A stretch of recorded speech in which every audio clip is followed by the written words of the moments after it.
अरब के दो राजा और एक तलवार, दो राजाओं के बीच एक पुरानी तलवार को लेकर झगड़ा और बीरबल का न्याय।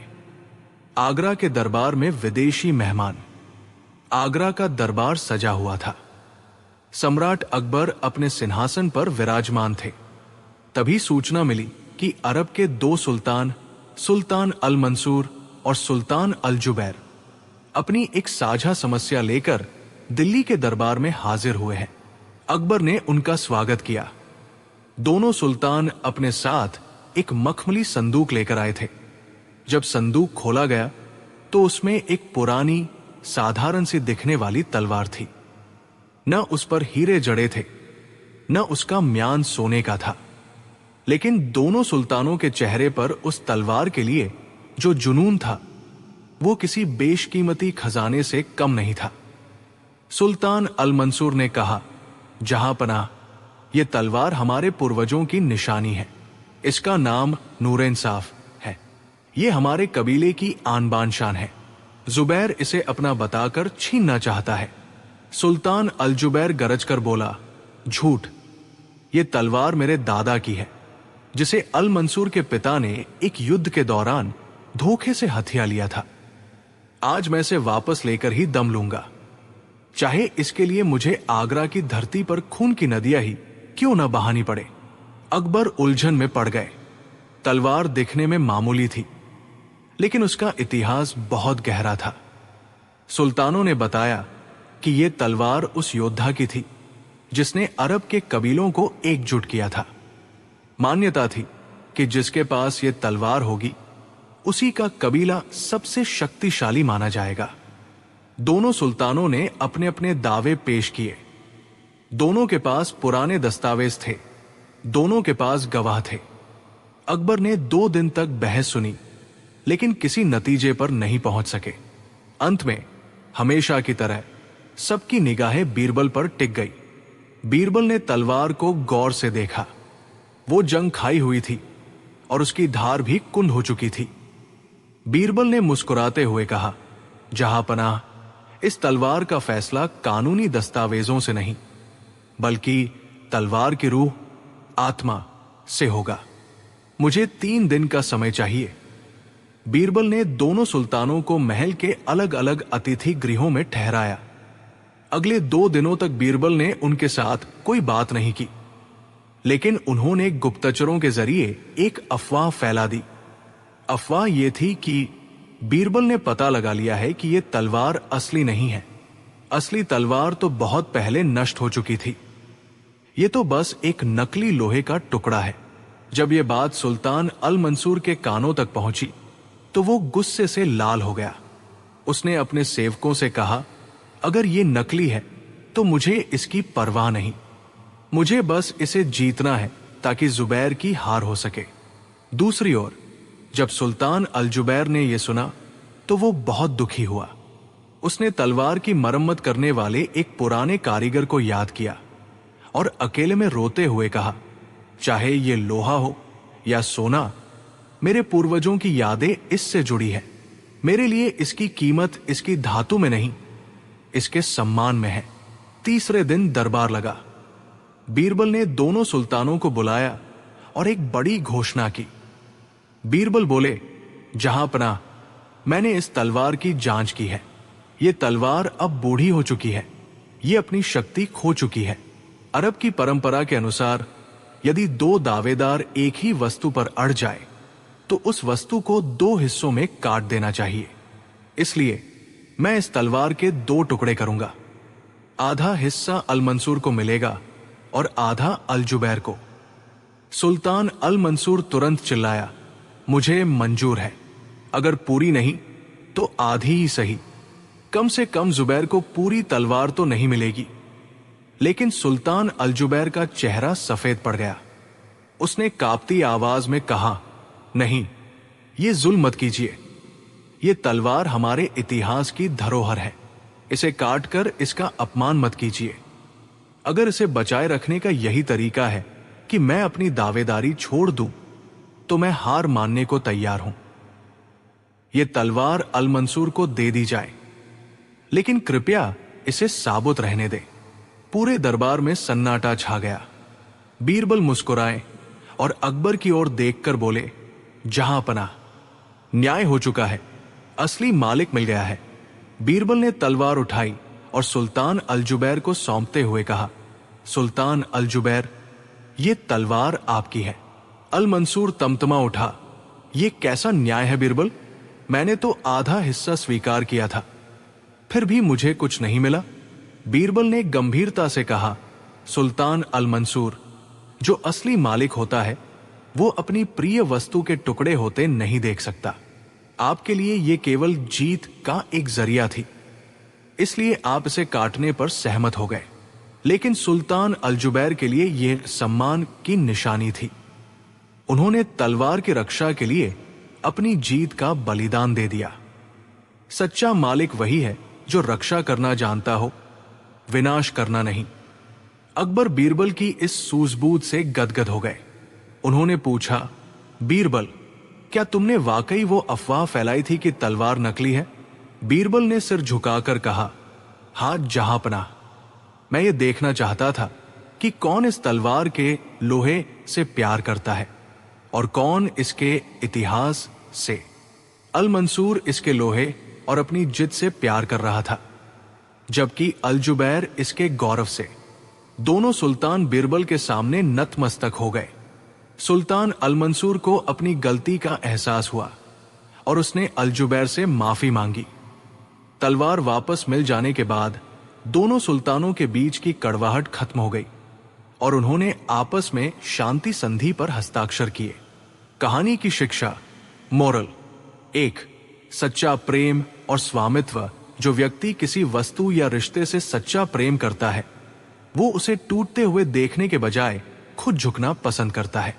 2. बुद्धि बनाम अहंकार। अहंकार हमेशा विभाजन, बंटवारे की बात करता है, जबकि बुद्धि संरक्षण, बचाव का रास्ता ढूंढती है। 3. त्यागी सबसे बड़ी जीत है। कभी कभी किसी चीज को छोड़ देने की इच्छा ही ये साबित कर देती है कि आप उसके सबसे योग्य अधिकारी हैं। बीरबल की ये कहानी हमें सिखाती है कि कठिन से कठिन विवादों का हल केवल हथियारों या दस्तावेजों से नहीं। आलसी का पुरस्कार। अकबर ने सबसे आलसी आदमी को इनाम देने की घोषणा की। बीरबल की परीक्षा। मुगल सल्तनत के सुनहरे दौर में एक दोपहर शहंशाह अकबर और बीरबल बाग में टहल रहे थे। मौसम सुहावना था, लेकिन अकबर के दिमाग में कुछ पेचीदा सवाल चल रहे थे। उन्होंने देखा कि माली आराम से पेड़ की छाव में सो रहा था। अकबर ने रुककर कहा, बीरबल, दुनिया में हर कोई मेहनत की बात करता है, लेकिन मुझे लगता है कि आलस अभी एक कला है। क्या हमारे राज्य में ऐसे लोग हैं जो वाकई में आलस की पराकाष्ठा को छू चुके हों, जो इतने आलसी हो कि उन्हें अपने फायदे की भी चिंता न हो? बीरबल मुस्कुराए और बोले, जहांपनाह, आलसी तो बहुत मिल जाएंगे, लेकिन असली आलसी को पहचानना कठिन है। ज्यादातर लोग केवल काम से बचने के लिए आलस का ढोंग करते हैं। अकबर ने चुनौती दी, तो फिर एक काम करो, पूरे आगरा में मुनादी करवा दो कि जो राज्य का सबसे बड़ा आलसी होगा उसे बादशाह की तरफ से 100 स्वर्ण मुद्राएं और उम्र भर मुफ्त शाही भोजन का इनाम दिया जाएगा। अगले ही दिन आगरा की गलियों में ढोल बजने लगे। सुनो सुनो सुनो, शहंशाह अकबर सबसे बड़े आलसी की तलाश कर रहे हैं, जिसे अपनी मेहनत से नफरत हो और आराम से मोहब्बत हो। वो कल दरबार के बाहर मैदान में हाजिर हो जाए। सबसे बड़े आलसी को मिलेगा शाही इनाम। इनाम की बात सुनते ही पूरे शहर में खलबली मच गई। अगले दिन सुबह जब अकबर और बीरबल महल की बालकनी में आए तो नीचे का नजारा देखकर दंग रह गए। मैदान में हजारों लोग लेटे हुए थे। कोई सड़क पर सोया था, कोई एक दूसरे पर पैर रखकर आराम कर रहा था। अकबर ने कहा, देखो बीरबल, मेरा राज्य तो आलसियों से भरा पड़ा है। बीरबल ने धीमी आवाज में कहा, धैर्य रखें महाराज, इनमें से 99% लोग केवल 100 स्वर्ण मुद्राओं के लालच में यहां आए हैं। लालची इंसान कभी असली आलसी नहीं हो सकता, क्योंकि लालच उसे भागने दौड़ने पर मजबूर कर देता है। बीरबल ने उन हजारों लोगों की भीड़ को छांटने के लिए एक तरकीब निकाली। उन्होंने घोषणा की, शाही भोजन तैयार है। जो सबसे पहले भोजनशाला पहुंचेगा उसे सबसे अच्छी जगह मिलेगी। घोषणा सुनते ही आधे से ज्यादा आलसी उठकर भागने लगे ताकि उन्हें अच्छा खाना मिल सके। बीरबल ने उन्हें तुरंत बाहर निकलवा दिया। उन्होंने कहा, जो खाने के लिए इतनी फुर्ती दिखा सकता है वो आलसी नहीं है। अब बचे कुछ 100 लोग। बीरबल ने उनके लिए एक बड़ा सा घास का बंगला बाड़ा बनवाया और कहा कि आप सब यहां 7 दिनों तक आराम करें। आपको बैठे बैठे भोजन दिया जाएगा।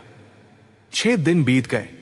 7वें दिन बीरबल ने अकबर को साथ लिया और कहा, अब समय आ गया है असली और नकली का फर्क करने का। रात का समय था। वो घास का बंगला जिसमें करीब 20 से 30 महारथी आलसी सो रहे थे। बीरबल ने अपने सैनिकों को आदेश दिया कि उसके चारों कोनों में आग लगा दी जाए। जैसे ही आग की लपटें उठीं और धुआं फैलने लगा, अंदर भगदड़ मच गई। आग, आग, भागो वरना जल जाओगे। चिल्लाते हुए लगभग सभी लोग अपनी जान बचाकर बाहर भाग निकले।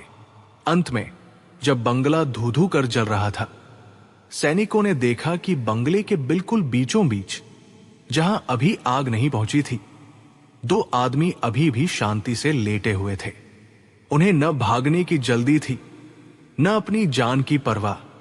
अकबर और बीरबल आग के करीब पहुंचे और छिपकर उनकी बातें सुनने लगे। जो संवाद उन्होंने सुना वो इतिहास में दर्ज हो गया। पहला आलसी, अपनी आंखें बंद किए हुए, भाई मुझे लग रहा है कि कहीं आग लगी है। बड़ी गर्मी महसूस हो रही है और धुआं भी आ रहा है। दूसरा आलसी, करवट बदलते हुए, बिना आंख खोले, अरे भाई तू कितना बोलता है, चुपचाप सो जा। आग लगी है तो क्या हुआ, कोई ना कोई बुझाने वाला आ ही जाएगा। अपनी जुबान हिलाकर क्यों ऊर्जा बर्बाद कर रहा है। पहला आलसी, पर धुआं मेरे नथुनों में घुस रहा है, सांस लेने में दिक्कत हो रही है। दूसरा आलसी, तो अपना मुंह चादर से ढक ले, पर बोल मत, बोलने से नींद खराब होती है। अकबर ये सुनकर सन्न रह गए। आग की लपटें उनके करीब पहुंच रही थी। मौत सामने खड़ी थी, लेकिन इन दोनों को हिलना भी गवारा नहीं था। बीरबल ने तुरंत अपने सैनिकों को आदेश दिया कि उन दोनों को कंबल में लपेटकर सुरक्षित बाहर निकाला जाए। दोनों को अकबर के सामने पेश किया गया। अकबर ने हंसते हुए कहा, बीरबल, मैं हार गया। मुझे नहीं लगता था कि दुनिया में ऐसे भी लोग हो सकते हैं जो जलकर मरना पसंद करेंगे, लेकिन उठकर भागना नहीं। बीरबल ने मुस्कुराकर कहा, महाराज, ये ही वे 2 असली आलसी हैं जिन्हें इनाम मिलना चाहिए। बाकी सब तो लालची थे जो सोने के सिक्कों के लिए आलस का नाटक कर रहे थे। लेकिन इन दोनों को न सोने की चिंता थी न जान की। इनके लिए आराम ही परम धर्म है। अकबर ने उन दोनों को 100 से 100 स्वर्ण मुद्राएं दी। लेकिन यहां एक और पेचीदा मोड़ आया। जब स्वर्ण मुद्राएं दी गई तो पहले आलसी ने कहा, हुजूर, ये सिक्के मेरे झोले में डाल दीजिए, उठाने की हिम्मत नहीं है। दूसरा आलसी बोला, नहीं हुजूर, इसके झोले में मत डालिए, ये सिक्कों की खनखनाहट से मेरी नींद खराब करेगा, इन्हें कहीं दूर फेंकवा दीजिए। अकबर बीरबल का मुंह देखने लगे। अंत में बीरबल ने उन सिक्कों से उनके जीवन भर के भोजन का प्रबंध करवा दिया ताकि उन्हें खाने के लिए भी हाथ न हिलाना पड़े। कहानी की शिक्षा, मोरल 1, स्वभाव बनाम दिखावा जो आपका असली स्वभाव होता है वो संकट के समय भी नहीं बदलता। ढोंगी व्यक्ति लालच या डर के आते ही अपना असली रूप दिखा देता है। 2, अति हर चीज की बुरी होती है। आलस अगर मनोरंजन के लिए हो तो ठीक है, लेकिन अगर वो जीवन और मृत्यु के प्रश्न पर भी भारी पड़ जाए तो वो कला नहीं बल्कि एक गंभीर दोष है। 3, बीरबल की सूझबूझ किसी के अंतर्मन को जानने के लिए केवल शब्दों पर नहीं बल्कि उसके व्यवहार और संकट में उसकी प्रतिक्रिया पर ध्यान देना चाहिए। आलसी का पुरस्कार कहानी हमें ये चटपटा सबक देती है कि दुनिया में हर तरह के लोग होते हैं। जहां कुछ लोग सफलता के लिए दिन रात भागते हैं, वही कुछ ऐसे भी महारथी हो। ये कहानी उस दौर की है जब शहंशाह अकबर का नाम पूरी दुनिया में अदब के साथ लिया जाता था। उनके दरबार में एक से बढ़कर एक कलाकार, व्यापारी और विद्वान आते थे, लेकिन उन सब के बीच आकर्षण का केंद्र हमेशा बीरबल ही होते थे, क्योंकि उनके पास हर मुश्किल का हल और हर झूठ को पकड़ने की अचूक दृष्टि थी।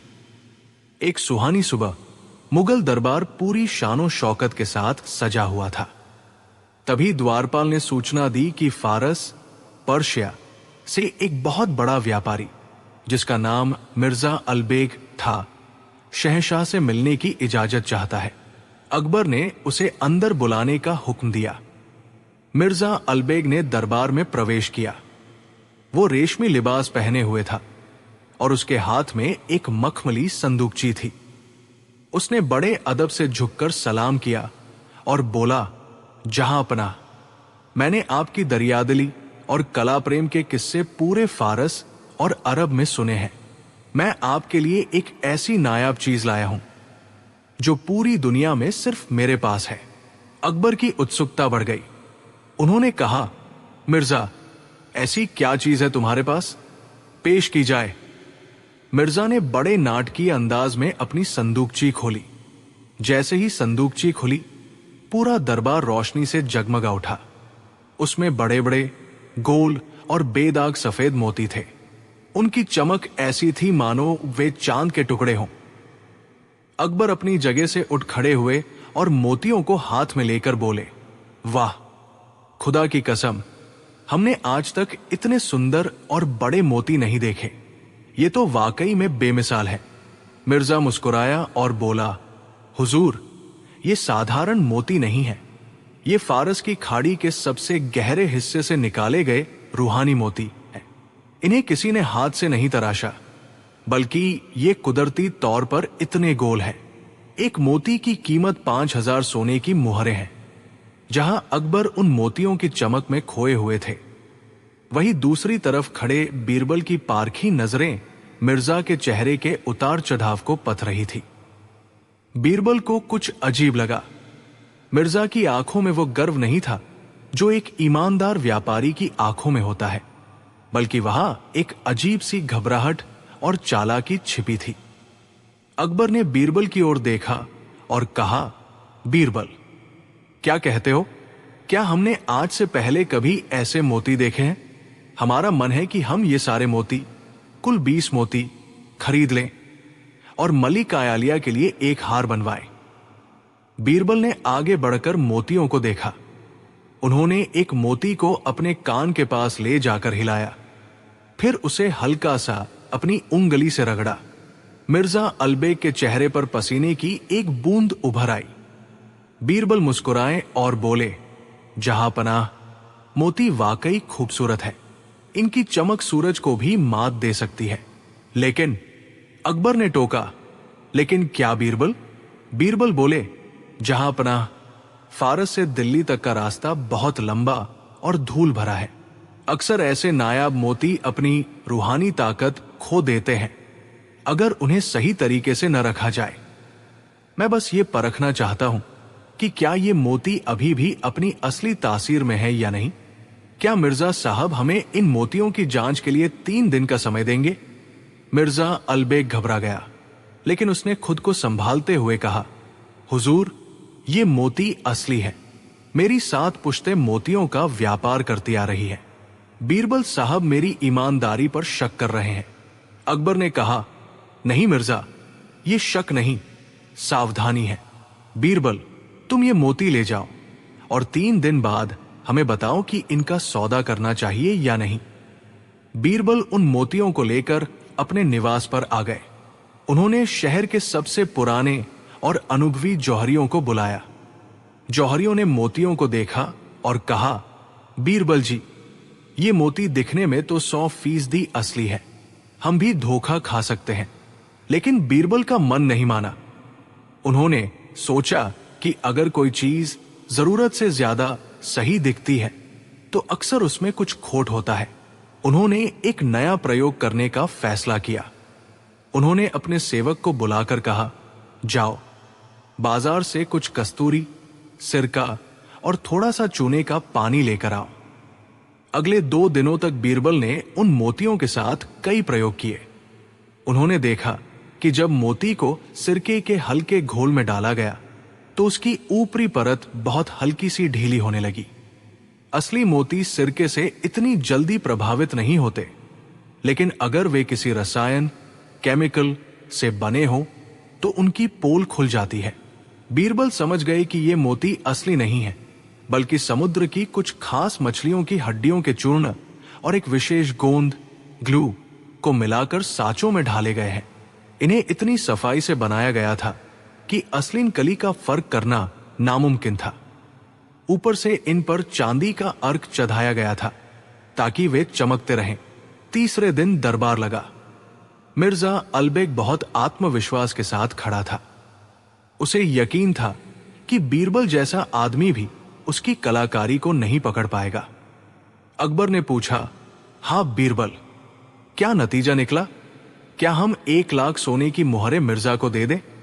बीरबल ने कहा, जहांपनाह, मिर्जा साहब वाकई में जादूगर हैं। ये मोती साधारण नहीं है, लेकिन एक छोटी सी समस्या है। मिर्जा ने गुस्से में कहा, अब क्या समस्या है बीरबल साहब? बीरबल बोले, मिर्जा साहब, ये मोती नर मेल है या मादा फीमेल? क्योंकि फारस की पुरानी किताबों में लिखा है कि अगर बादशाह के हार में सिर्फ एक ही लिंग के मोती हो तो वे जल्दी टूट जाते हैं। हार में आधे नर और आधे मादा मोती होने चाहिए। पूरा दरबार ठहाकों से गूंज उठा। अकबर भी हंसने लगे और बोले, बीरबल, क्या मजाक है? मोतियों में भी कहीं नरमादा होते हैं। बीरबल ने बड़ी गंभीरता से कहा, बिल्कुल होते हैं जहांपनाह, और इसकी जांच का एक ही तरीका है। असली और रूहानी मोतियों को अगर खोलते हुए गर्म दूध में डाला जाए तो जो नर मोती होते हैं वे और चमकने लगते हैं, और जो मादा होते हैं वे गुलाबी हो जाते हैं। लेकिन अगर मोती बेजान या बनावटी हुए तो वे दूध में पिघल जाएंगे। मिर्जा अलबेग के पैरों तले जमीन खिसक गई। उसने सोचा, अगर मैंने मना किया तो पकड़ा जाऊंगा, और अगर हाँ की तो मोती पिघल जाएंगे। उसने हकलाते हुए कहा, हुजूर, ये रस्में फारस में नहीं होती। बीरबल ने तुरंत सेवक को इशारा किया। एक बड़े पतीले में उबलता हुआ दूध दरबार के बीचों बीच लाया गया। बीरबल ने मिर्जा की तरफ देखकर कहा, मिर्जा साहब, डरिए मत। अगर आपके मोती असली है तो दूध में जाकर इनकी कीमत दुगनी हो जाएगी। क्या मैं इन्हें डाल दूं? मिर्जा पसीने पसीने हो गया। उसने देखा कि बीरबल ने संदूकची से 5 मोती उठाए और दूध में डाल दिए। कुछ ही मिनटों बाद दूध का रंग मटमैला होने लगा और उन मोतियों की ऊपरी परत निकलकर तैरने लगी। धीरे धीरे वे मोती पिघलकर छोटे छोटे कंकड़ जैसे दिखने लगे। असली मोती कभी भी उबलते दूध में नहीं पिघलते। अकबर का गुस्सा 7वें आसमान पर पहुंच गया। उन्होंने जोर से चिल्लाकर कहा, मिर्जा, तुमने शहंशाह हिंदुस्तान के साथ धोखा करने की जुर्रत की। तुमने नकली मोती बेचकर शाही खजाने को लूटने की कोशिश की। मिर्जा अलबेग अकबर के पैरों में गिर पड़ा और रोने लगा। जहांपनाह, मुझे माफ कर दीजिए। मैं एक बहुत बड़ा कर्जदार था, इसलिए मैंने ये नकली मोती बनाकर आपको ठगने की योजना बनाई। ये मोती नहीं, बल्कि ऊंट की हड्डियों का चूर्ण और गोंद है। अकबर ने उसे कैदखाने में डालने का हुक्म दिया। फिर वे बीरबल की ओर मुड़े और मुस्कुराकर बोले, बीरबल, तुमने आज फिर हमें एक बहुत बड़े धोखे से बचा लिया। लेकिन हमें सच बताओ, क्या वाकई मोतियों में नर और मादा होते हैं? बीरबल ने खिलखिलाकर हंसते हुए कहा, नहीं जहांपनाह, ये तो बस उस ठग के मन में डर पैदा करने की एक चाल थी। मुझे पता था कि उसने इन मोतियों को बनाने में किसी ऐसी चीज का इस्तेमाल किया है जो गर्मी बर्दाश्त नहीं कर सकती। नर्मदा की कहानी तो बस उसे जाल में फंसाने का एक बहाना था। अकबर बीरबल की हाजिर जवाबी और वैज्ञानिक सोच देखकर दंग रह गए। उन्होंने बीरबल को 5,000 असली सोने की मुहरें इनाम में दी और कहा, तुम्हारी बुद्धि की चमक इन मोतियों से कहीं ज्यादा है। कहानी का मोरल: 1. चमकने वाली हर चीज सोना नहीं होती। बाहरी सुंदरता और दिखावे पर तुरंत भरोसा नहीं करना चाहिए। किसी भी बड़े फैसले से पहले उसकी गहराई से जांच करना जरूरी है। 2. सत्य की हमेशा जीत होती है, झूठ चाहे कितनी भी सफाई से बोला जाए, एक न एक दिन वो पकड़ा ही जाता है। धोखाधड़ी से कमाया गया धन कभी अहंकारी पंडित और अनपढ़ बीरबल। एक दिव्य शास्त्रार्थ। बादशाह जलालुद्दीन मोहम्मद अकबर अपने नवरत्नों के साथ विराजमान थे। तभी द्वारपाल ने घोषणा की, कावेरी के तट से चलकर आए। समस्त वेदों के ज्ञाता, 18 पुराणों के मर्मज्ञ, महान विद्वान पंडित विद्याधर शास्त्री दरबार में पधार रहे हैं। एक हाथ में कमंडल, माथे पर लंबा तिलक और चेहरे पर गर्व का भाव लिए पंडित विद्याधर ने प्रवेश किया। उनकी चाल में ज्ञान से ज्यादा अहंकार झलकता था। उन्होंने अकबर को आशीर्वाद तो दिया, लेकिन उनकी नजरें दरबार में किसी को अपने बराबर नहीं देख रही थी। अकबर ने उनका सम्मान किया और आने का कारण पूछा। पंडित विद्याधर बोले, जहांपनाह, मैंने सुना है कि आपके दरबार में बुद्धिमानों की कमी नहीं है। विशेषकर बीरबल नामक व्यक्ति की चर्चा पूरी दुनिया में है। मैं यहां ये देखने आया हूं कि क्या वह सचमुच ज्ञानी है या केवल लतीफे सुनाकर आपको खुश करता है। मैं उसे शास्त्रार्थ विद्वतापूर्ण बहस की चुनौती देता हूं। अकबर ने बीरबल की ओर देखा। बीरबल मुस्कुरा रहे थे। पंडित ने बीरबल को ऊपर से नीचे तक देखा और उपहास उड़ाते हुए कहा, सुना है बीरबल, तुमने किसी गुरुकुल से शिक्षा नहीं ली। तुम्हें न संस्कृत आती है, न वेदों का ज्ञान है। तुम तो एक साधारण अनपढ़ व्यक्ति हो। क्या तुम मुझ जैसे महापंडित का सामना कर पाओगे? बीरबल ने शालीनता से जवाब दिया, महाराज, ज्ञान केवल पुस्तकों में नहीं होता, वो अनुभव में भी होता है। आपकी चुनौती मुझे स्वीकार है, लेकिन मेरी एक शर्त है। पंडित ने गर्व से कहा, कैसी शर्त? बीरबल बोले, चूंकि मैं अनपढ़ हूं और आप महाज्ञानी, इसलिए शास्त्रार्थ हमारी मातृभाषा में नहीं होगा। हम इशारों की भाषा, साइन लैंग्वेज में शास्त्रार्थ करेंगे। जो हार जाएगा वो विजेता के पैर छुएगा और अपनी हार स्वीकार करेगा। पंडित विद्याधर को लगा कि इशारों में तो वो आसानी से जीत जाएंगे, क्योंकि वो अभिनय कला और मुद्रास में भी निपुण थे। उन्होंने शर्त मान ली। शास्त्रार्थ के लिए अगले दिन का समय निश्चित हुआ। पूरी रात पंडित विद्याधर अपनी मुद्राओं और प्राचीन संकेतों का अभ्यास करते रहे। उधर आगरा की जनता में यह बात फैल गई कि एक अनपढ़ बीरबल का मुकाबला एक महाविद्वान से है। अकबर खुद थोड़े चिंतित थे। उन्होंने बीरबल से पूछा, बीरबल, क्या तुम सचमुच बिना बोले उन्हें हरा पाओगे? बीरबल ने मुस्कुराकर कहा, जहांपनाह, अहंकार का इलाज तर्क से नहीं, बल्कि उसी के तरीके से किया जाता है। आप बस कल का तमाशा देखें। अगले दिन दरबार खचाखच भरा था। ऊंचे आसन पर अकबर बैठे थे। एक तरफ पंडित विद्याधर और दूसरी तरफ बीरबल। पहला इशारा पंडित की ओर से। पंडित विद्याधर उठे और उन्होंने बीरबल की ओर केवल एक उंगली, एक, उठाई। बीरबल का जवाब। बीरबल ने शांत भाव से अपनी 2 उंगलियां, 2, उठा दी। दरबारी हैरान थे। पंडित का चेहरा थोड़ा लाल हुआ। दूसरा इशारा पंडित की ओर से। पंडित ने अपना पूरा खुला हुआ हाथ, 5 उंगलियां, हवा में लहराया। बीरबल का जवाब। बीरबल ने तुरंत अपनी मुट्ठी, बंद हाथ बांधकर पंडित को दिखाई। पंडित विद्याधर को पसीना आने लगा। उन्हें समझ नहीं आ रहा था कि बीरबल उनके गूढ़ संकेतों का इतनी सटीकता से जवाब कैसे दे रहे हैं। तीसरा और अंतिम इशारा पंडित की ओर से। पंडित ने अपनी जेब से एक मिट्टी का ढेला, कंकड़ निकाला और बीरबल को दिखाया। बीरबल का जवाब। बीरबल ने अपनी जेब से एक प्याज, अनियन निकाला और पंडित की ओर बढ़ा दिया। ये देखते ही पंडित विद्याधर के हाथ पांव कांपने लगे। वो अचानक सिंहासन के नीचे गिर पड़े और बीरबल के पैर पकड़ लिए। उन्होंने चिल्लाकर कहा, क्षमा करे जहांपना। बीरबल कोई साधारण मनुष्य नहीं, ये तो साक्षात महाज्ञानी है। मैं हार गया। अकबर और तमाम दरबारी भौचक के रह गए। किसी को कुछ समझ नहीं आया था कि हुआ क्या। पंडित के जाने के बाद अकबर ने बीरबल को गले लगाया और पूछा, बीरबल, खुदा के लिए बताओ, तुम दोनों के बीच क्या बातचीत हुई?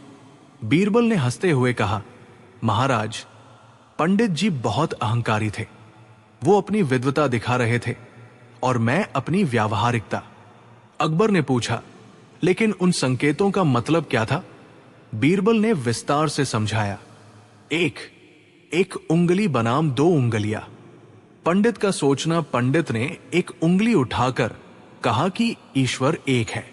बीरबल का सोचना, मुझे लगा वो कह रहे हैं कि मैं तेरी एक आंख फोड़ दूंगा, तो मैंने दो उंगलियां दिखाकर कहा कि मैं तेरी दोनों आंखें फोड़ दूंगा। पंडित का अर्थ पंडित को लगा मैंने कहा कि ईश्वर और जीव दो अलग अलग सत्ताएं हैं, द्वैता फिलॉसफी, जो उनके तर्क का गहरा जवाब था। दो खुला हाथ बना मुट्ठी। पंडित का सोचना, पंडित ने हाथ दिखाकर पूछा कि क्या ये पांचों इंद्रियां वश में है? बीरबल का सोचना, मुझे लगा वो मुझे थप्पड़ मारने की धमकी दे रहे हैं, तो मैंने मुट्ठी दिखाई कि मैं तुझे एक मुक्का मारूंगा। पंडित का अर्थ पंडित को लगा मैंने जवाब दिया कि जब ये पांचों इंद्रियां मिल जाती है तभी मन की शक्ति, एकाग्रता बनती है। 3 मिट्टी का ढेला बनाम प्याज। पंडित का सोचना, पंडित ने कंकड़ दिखाकर पूछा, क्या इस निर्जीव मिट्टी से जीवन संभव है? बीरबल का सोचना, मुझे लगा वो मुझे भिखारी समझकर पत्थर मारना चाहते हैं। मैंने सोचा मेरे पास क्या है? मेरी जेब में सुबह का बचा हुआ प्याज था। मैंने वो निकाल दिया कि अगर तू पत्थर मारेगा तो मैं ये बदबूदार प्याज मारूंगा। पंडित का अर्थ पंडित को लगा मैंने सृष्टि के रहस्य को सुलझा दिया। जैसे प्याज में परत दर परत छिलके होते हैं और अंत में कुछ नहीं, शून्य बचता, वैसे ही संसार माया है। बीरबल की बात सुनकर अकबर हंसते हंसते लोटपोट हो गए। उन्होंने बीरबल को स्वर्ण मुद्राओं से तौल दिया। अकबर ने कहा, बीरबल, तुमने साबित कर दिया कि असली बुद्धिमत्ता किताबी ज्ञान में नहीं, बल्कि सामने वाले के अहंकार को उसी की भाषा में धूल चटाने में है। उधर पंडित विद्याधर रास्ते भर यही सोचते रहे कि बीरबल जैसे महाज्ञानी के चरणों में बैठकर उन्हें दोबारा शिक्षा लेनी चाहिए, जबकि बीरबल महल में बैठकर अपनी प्याज और मुक्के वाली थ्योरी पर मुस्कुरा रहे थे। नैतिक शिक्षा। 1 विनम्रता ही सबसे बड़ा आभूषण है। व्यक्ति कितना भी पढ़ लिख ले, अगर उसमें अहंकार आ गया तो उसकी बुद्धि कुंठित हो जाती है। 2 दुनिया वैसी नहीं है जैसी वो दिखती है, बल्कि वैसी है जैसा हम उसे देखते हैं। पंडित ने अपनी विद्वता के चश्मे से बीरबल की धमकियों को दर्शन समझ लिया। 3 व्यावहारिक ज्ञान किताबी ज्ञान से बड़ा व्यावहारिक ज्ञान होता है, जो हर समस्या का समाधान निकाल सकता है। 4 डर का मनोविज्ञान।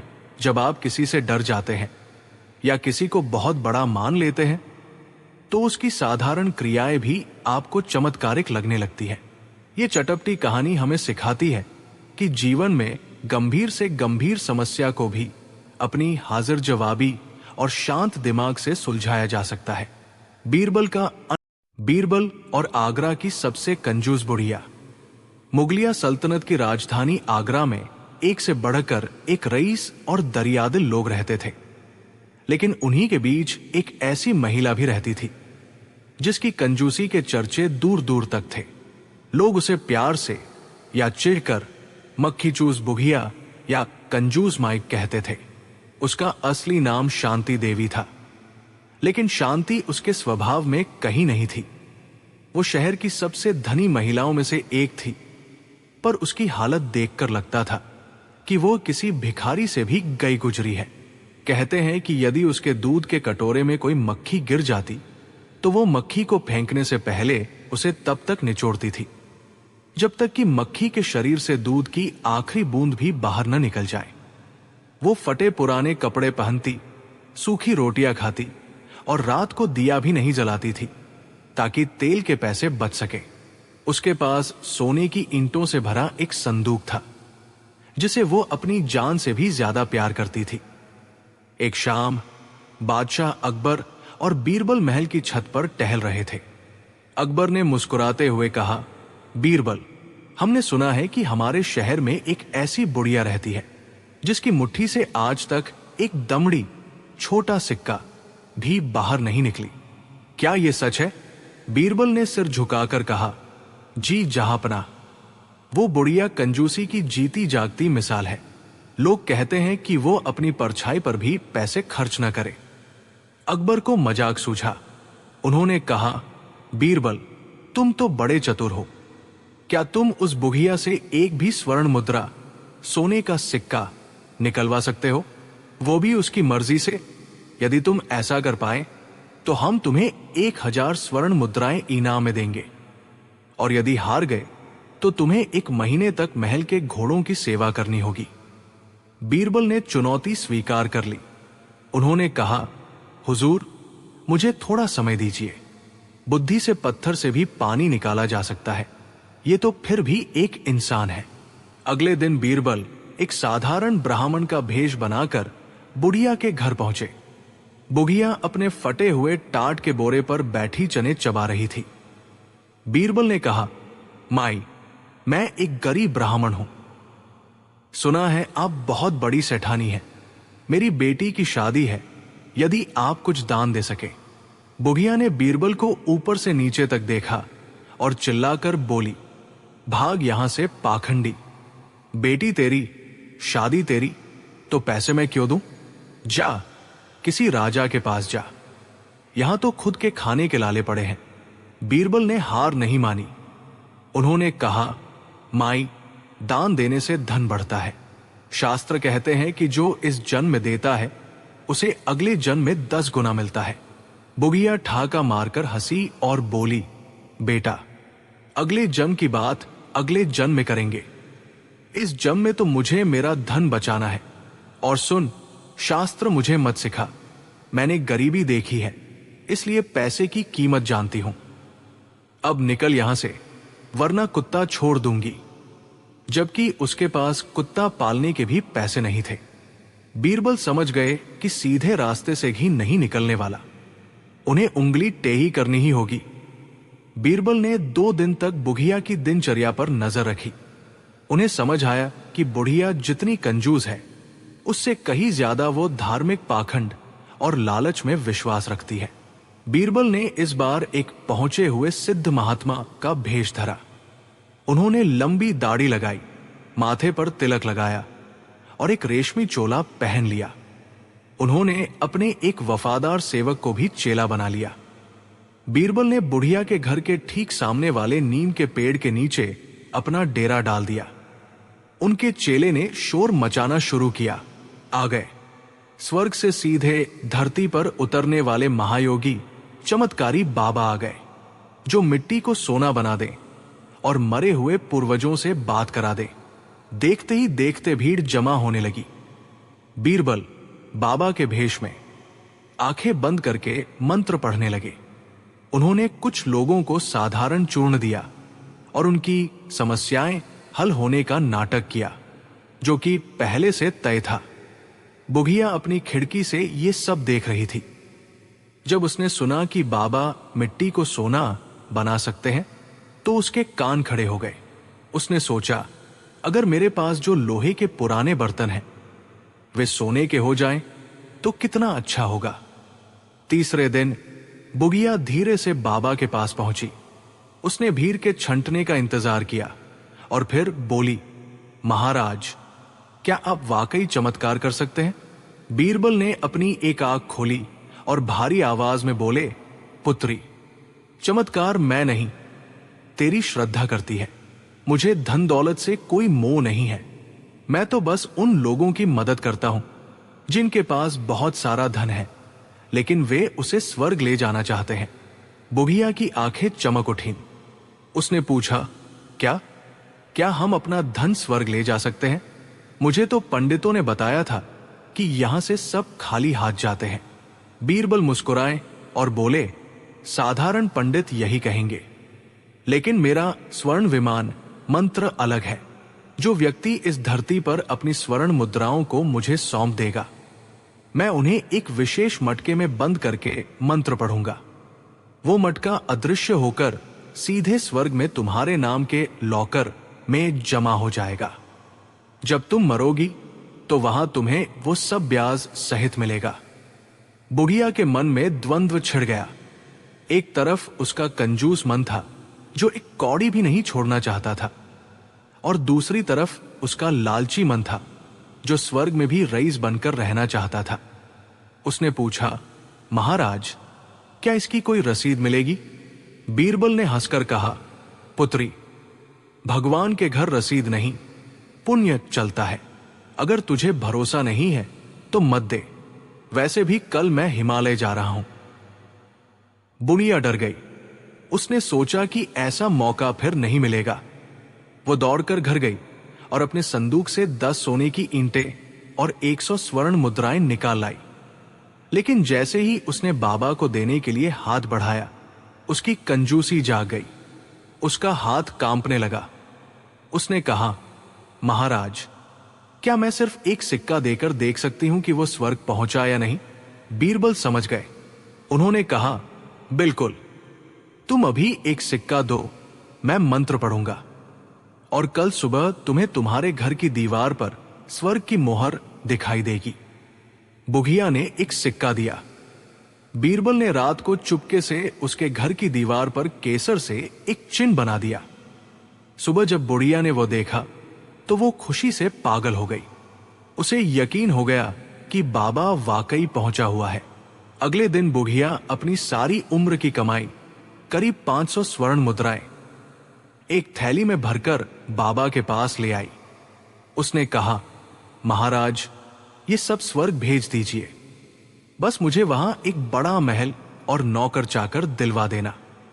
बीरबल ने थैली हाथ में ली और कहा, पुत्री, आज शाम को सूर्यास्त के समय तुम शाही दरबार में आना। वहां मैं बादशाह के सामने तुम्हें वो अदृश्य विमान दिखाऊंगा जो तुम्हारा धन लेकर स्वर्ग जाएगा।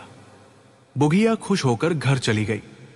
इधर बीरबल सीधे अकबर के पास पहुंचे और उन्हें पूरी बात बताई। शाम को दरबार लगा। बुढ़िया सज धज कर, जो उसके लिए बहुत बड़ी बात थी, दरबार में आई। वो बार बार बीरबल, जो अब अपने असली रूप में थे, को देख रही थी, लेकिन उसे बाबा नजर नहीं आ रहे थे। अकबर ने पूछा, बीरबल, क्या हुआ उस बुढ़िया का? क्या उसने पैसे दिए? बीरबल ने वो थैली अकबर के सामने रख दी और कहा, जहांपना, ये रही इस माई की मेहनत की कमाई। इन्होंने ये धन स्वर्ग भेजने के लिए स्वेच्छा से दान दिया है।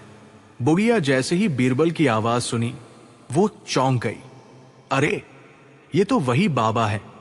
वो चिल्लाई, बीरबल, मेरा धन वापस दो, तुमने मुझे धोखा दिया। बीरबल ने शांति से कहा, माई, मैंने तुम्हें धोखा नहीं दिया। तुमने खुद कहा था कि तुम ये धन स्वर्ग ले जाना चाहती हो। लेकिन जरा सोचो, जो धन तुम इस धरती पर किसी गरीब को नहीं दे सकी, वो स्वर्ग में तुम्हारे काम कैसे आएगा? भगवान को तुम्हारे सोने की जरूरत नहीं है, उन्हें तुम्हारी दानत, नियत की जरूरत है। अकबर ने कहा, माई, बीरबल ने तुम्हें एक बड़ा सबक सिखाया है। ये धन जो तुमने कंजूसी से जोड़ कर रखा है, तुम्हारे मरने के बाद यही रह जाएगा। न ये तुम्हारे काम आया, न समाज के। बीरबल ने तुमसे ये धन इसलिए निकलवाया ताकि तुम समझ सको कि धन का असली सुख उसे खर्च करने और बांटने में है, न कि उसे दबाकर रखने में। बुढ़िया की आंखों में आंसू आ गए। उसे अपनी गलती का एहसास हुआ। उसने देखा कि अकबर और बीरबल ने उसके धन को जब्त नहीं किया, बल्कि उसे वापस करते हुए कहा कि इसमें से कुछ हिस्सा वो अनाथालय और अस्पताल के लिए दान दे। बुढ़िया ने पहली बार दिल खोलकर 50 स्वर्ण मुद्राएं दान की। बीरबल ने अपनी शर्त जीत ली थी। अकबर ने बीरबल को वादे के अनुसार इनाम दिया। जाते जाते बुढ़िया ने बीरबल से पूछा, बीरबल बेटा, एक बात बताओ, वो दीवार पर स्वर्ग की मोहर कैसे लगी थी? बीरबल हंसे और बोले, माई, वो स्वर्ग की मोहर नहीं, आगरा के केसर का घोल था। स्वर्ग जाने के लिए मोहर की नहीं, अच्छे कर्मों की जरूरत होती है। बुढ़िया मुस्कुराई और उस दिन के बाद वो आगरा की सबसे बड़ी दानवीर बन गई। उसकी कंजूसी अब किस्सों में बदल गई थी और उसकी उदारता हकीकत में। कहानी की शिक्षा: 1. कंजूसी का फल बहुत अधिक कंजूसी इंसान को अकेला और लालची बना देती है। धन वही है जो जरूरत के समय काम आए। 2. बुद्धि का बल बीरबल ने दिखाया कि किसी की आदत को बदलने के लिए ताकत नहीं, बल्कि सही चोट, मनोवैज्ञानिक प्रहार की जरूरत होती है। 3. दान का महत्व: धन की 3 गतियां होती है, दान, भोग और नाश। जो दान और भोग नहीं करता, उसके धन का सोने का अंडा देने वाला गधा। ठगों की एक नई साजिश। मुगल सल्तनत की राजधानी आगरा अपनी खुशहाली के शिखर पर थी।